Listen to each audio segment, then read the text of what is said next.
دائما أقول إنه الله ينطي شيء وياخذ شيء، وعندي معتقد إنه هو إذا أخذ من عندي أشياء بالطفولة عوضني إياها لما كبرت، وخلاني أكون واعية أكثر، أحس بقيمة الأشياء أكثر، لأنه أكو هواي أشياء فقدتها.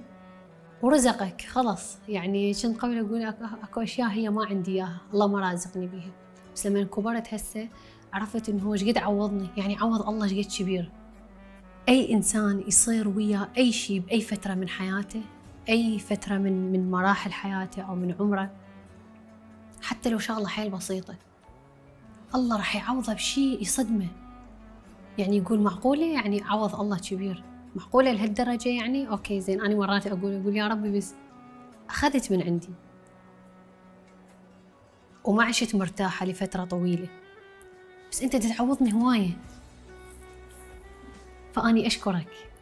يعني دائما أنا عندي هذا الحوار، يعني أنا ورب العالمين، يعني ربي أحسه هو أقرب واحد إلي، هو كل شيء، فأسولف دائما وياه، فأقول له إنه أنت هواية تعوضني يعني بأشياء أنا دا أخجل من عندها، إنه الله يعوضنا رغم إنه ممكن إحنا نكون مقصرين، أو ممكن إنه إحنا نكون يعني، بس هو شقد ياخذ منك هالقد ينطيك هالقد.